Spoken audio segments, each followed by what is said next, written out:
सगळेजण असे स्टॉप आहेत. तुम्ही जे लोक बघतायत ना त्यांनी एक गोष्ट समजून घ्या. या समोरच्या चित्रामध्ये तुम्हाला काय वाटतं, हे लोक समोर जे उभे आहेत ते आनंद घेत आहेत की नाही? जर ते डोळे बंद नाही करू शकले तर त्यांना त्या आनंदाची परिसीमा समजणारच नाही.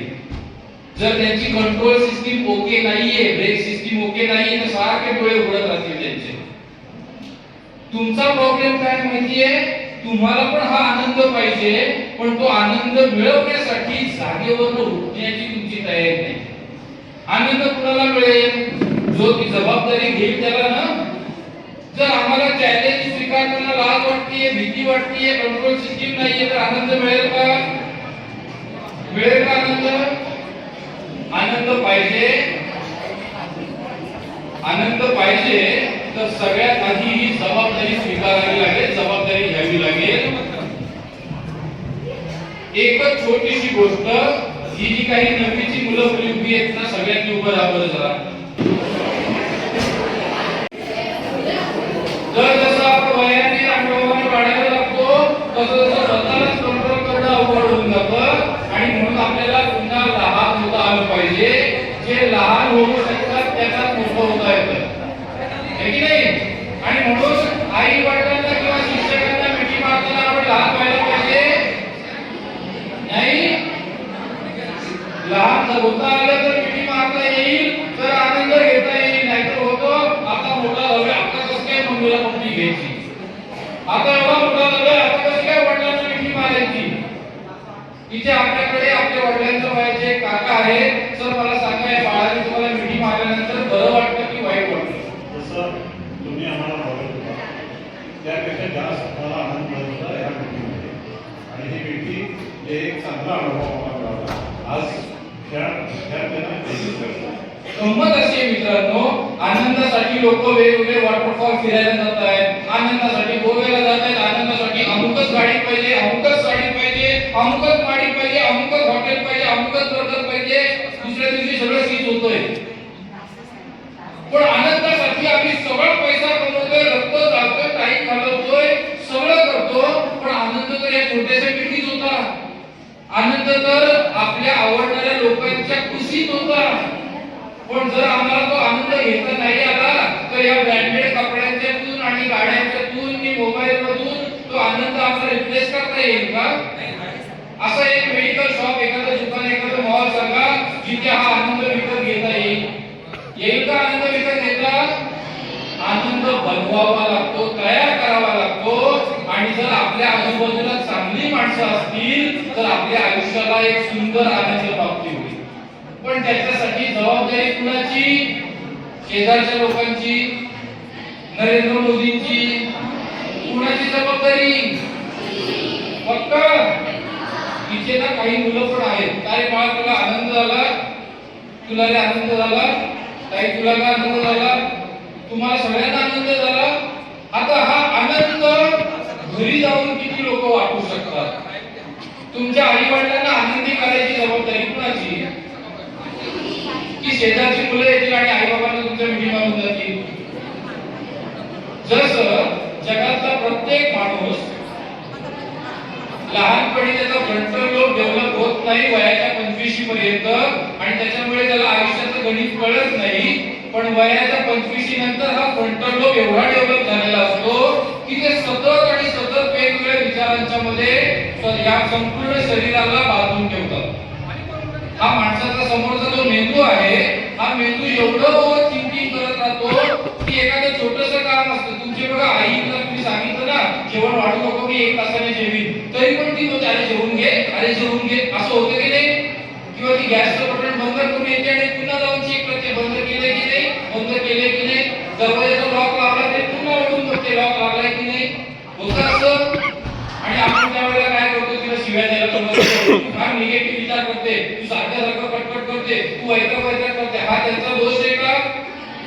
त्यांचा मेंदू डिझाईन कसा झालाय निसर्गानुसार, ते एकाच गोष्टीच्या वेगवेगळ्या बाजूंनी विचार करायला लागतात आणि म्हणून आपण जास्त सेफ राहतो. आपण सगळेजण आपल्या आई वडिलांच्या अशा ओव्हर थिंकिंग मुळे सेफ आहोत. जर त्यांनी 10 वर्षाचा 15 वर्षाचा तुमच्या फ्युचरचा विचारच नाही केला तर तुमच्या भविष्याची काळजी करायला लोक येणार आहेत का? आणि म्हणून आपल्याला एक गोष्ट समजून घ्यायला लागेल, जर आपले आई बाबा त्यांचं शरीर आपल्यासाठी खर्च करतायत तर त्यांच्या शरीराची काळजी घ्यायची जबाबदारी कुणाची? छोटीशी गोष्ट करायची, ज्या वेळेला बाबा तुम्हाला मिठी मारतात त्यावेळेला तुमचे जे हात आहेत ते घट्टपणे त्यांच्या पाठीला चिकटलेले पाहिजे. समजलं? तुम्ही जर असं वरच्यावर मिठी माराल तर त्यांना तो वात्सल्य मिळणारच नाही. पण ज्या वेळेला तुम्ही घट्ट मिठी मारता त्यावेळेला त्या घट्ट मिठीमध्ये त्यांच्या मेंदूतून, त्यांच्या पाठीच्या मणक्यातून एंडोर्फिन, एनकॅपेलिन, सेरोटोनिन, डोपामाइन सारखे एवढे हार्मोन्स निघतात जे संपूर्ण शरीराला रिफ्रेश करू शकतात. जगातल्या कुठल्याही डॉक्टरकडे हे हार्मोन्स विकत मिळत नाही, कुठल्याही पेटीमध्ये हे विकत मिळत, ते फक्त आणि फक्त वात्सल्यामध्ये आहे. आणि ते वात्सल्य तुम्हा मुलांकडे आहे आई बाबांसाठी. तुमच्या आई वडिलांना आम्ही येऊन मिठ्या मारल्या तर त्यांचे वात्सल्य येईल याची गॅरंटी आहे. पण तुम्ही जाऊन मिठी मारली तर रोज त्यांची संपूर्ण सिस्टीम जी हँग होतीये ती फक्त 90 सेकंद, किती? 90 सेकंड मध्ये त्यांची संपूर्ण सिस्टम पुन्हा रिबूट होते, रिस्टोर होते. किती लोक स्वतःच्या आई वडिलांना असं रिफ्रेश करू शकतात? फक्त सगळेजण. तुम्ही 5 जण नका करू, काय प्रॉब्लेम नाही तुम्हाला.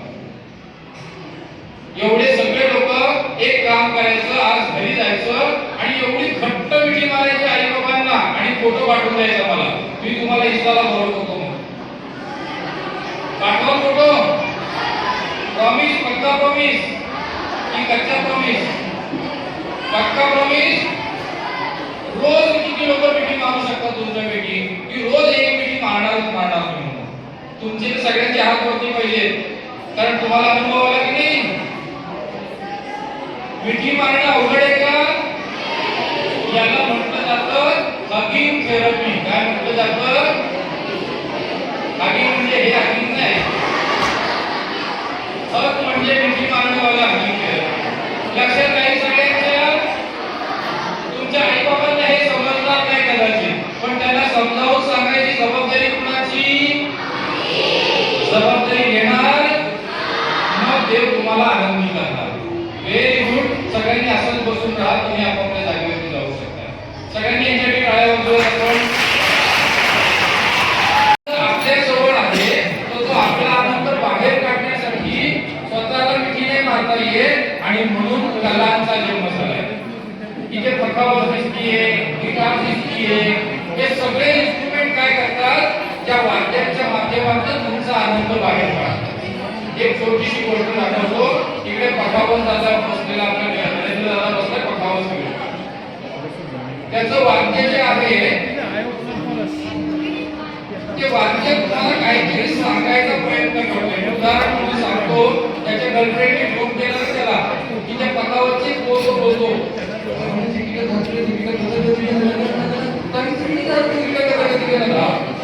आणि जर आईचा फोन आला ना मध्ये गर्लफ्रेंडचा आलेला असताना तर त्याचा बोलतो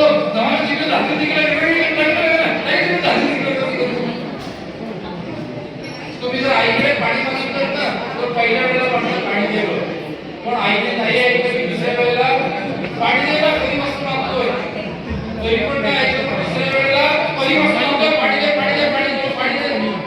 होतं की नाही असं? आपलं संगीत आईचा पण आवाज वाढला.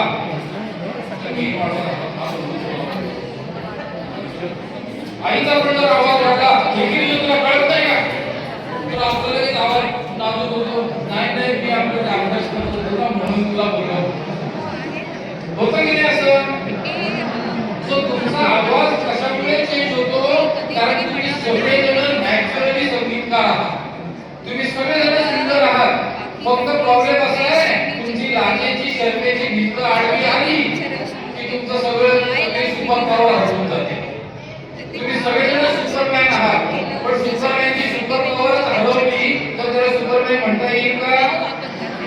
त्यांच्याकडे लोक तुमची नाही सुपर पॉवर आहे एक्सप्रेस होणं, कनेक्ट होणं. ज्या ज्या गोष्टीशी तुम्ही कनेक्ट व्हाल, ज्या ज्या गोष्टींच्या ती सगळी पॉवर तुमच्यात येईल. तुम्ही जर सफेद रंगाबरोबर कनेक्ट झाला तर सफेद व्हाल, लाल रंगाबरोबर कनेक्ट झाला तर लाल व्हाल, काळ्या रंगाबरोबर कनेक्ट झाला तर काळे व्हाल. तुम्ही ठरवायचं आपल्याला कशाबरोबर कनेक्ट व्हायचंय. ओके, कनेक्ट व्हायचा साधा simple rule. Yes ma'am, excuse me ma'am, मागे बसा, मी त्याला वर्गात पाठवणार आहे, काय प्रॉब्लेम नाही. माझं लक्ष आहे त्याच्यावरती. एक दोघं जण आहेत ते फक्त, त्या दोघांना पाठवतो.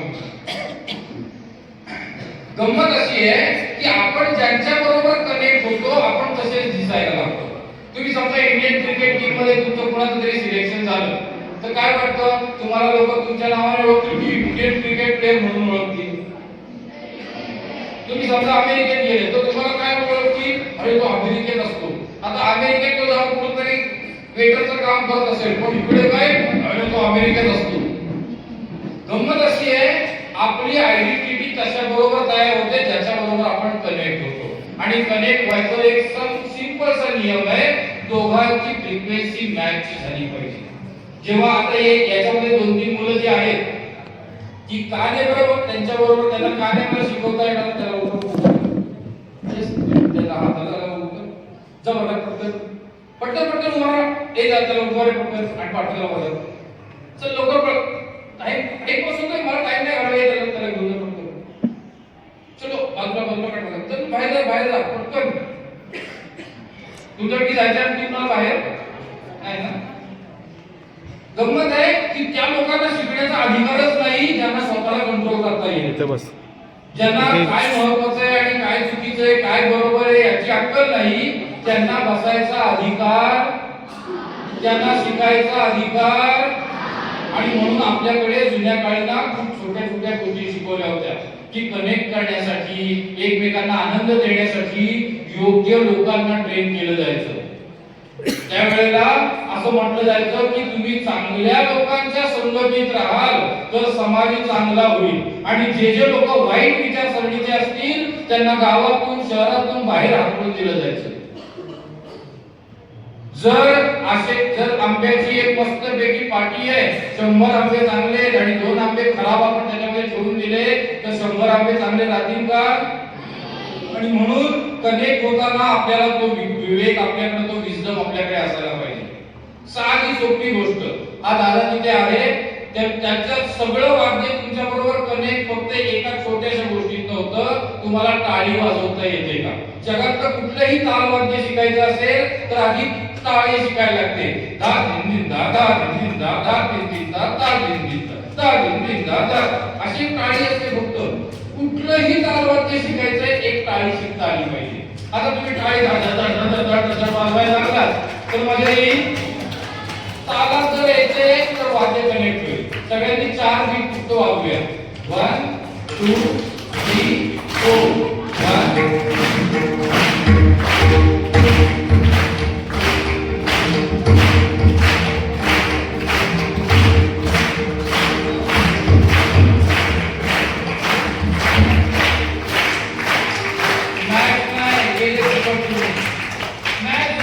आनंद आहे. पुन्हा त्यांचं ऐकायला पाहिजे पण मॅच होता येईल.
नाहीये ज्यांना उठवायचं नाही त्यांना उठवता येईल का? तुम्ही शिकायची जबाबदारी कुणाची?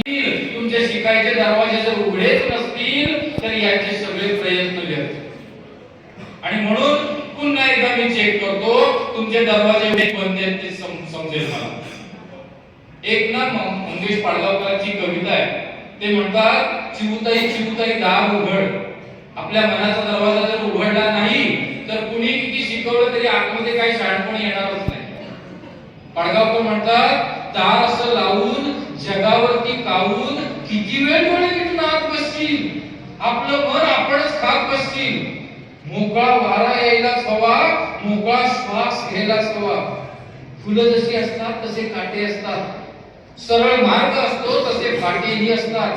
गाणाऱ्या मैना असतात, पांढरे शुभ्र बगळे असतात, कधी कधी काळे कावळे देखील असतात. कावळ्यांचे डावपेच पक्के असतील, त्यांच्या आपल्या घरट्याला धक्केही बसतील, पण चिवताई तरी सुद्धा जगात वावरावंच लागतं. आपलं मन आपणच सावरावं लागतं. सगळंच कसं होणार आपल्या मनासारखं? आपलंही आपल्याला होणार असतं पारखं. मोर सुंदर नाचतो म्हणून आपण का सुन्न बसायचं? कोकिळ सुंदर गातो म्हणून आपण का खिन्न व्हायचं? तुलना करीत बसायचं नसतं ग. प्रत्येकाचं वेगळेपण असतं. प्रत्येकाच्या आत फुलणारं फुल आहे, प्रत्येकाच्या आत खेळणारं मूल आहे. फुलणाऱ्या फुलासाठी, खेळणाऱ्या त्या मुलासाठी दार उघड. चिवताई चिवताई दार उघड. निराशेच्या पोकळीत काही सुद्धा घडणार नाही. तुमचं दार बंद म्हणून कुणाचं अडणार नाही.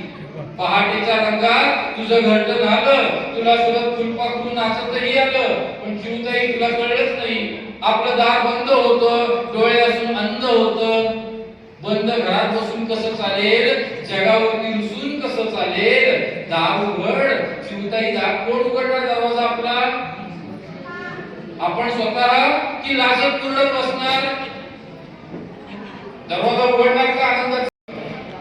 पण ते नुसतं हात ठेवून चालणार नाही. तुम्हाला एखादी प्रार्थना म्हणायला लागेल आणि तिला म्हणायला लागेल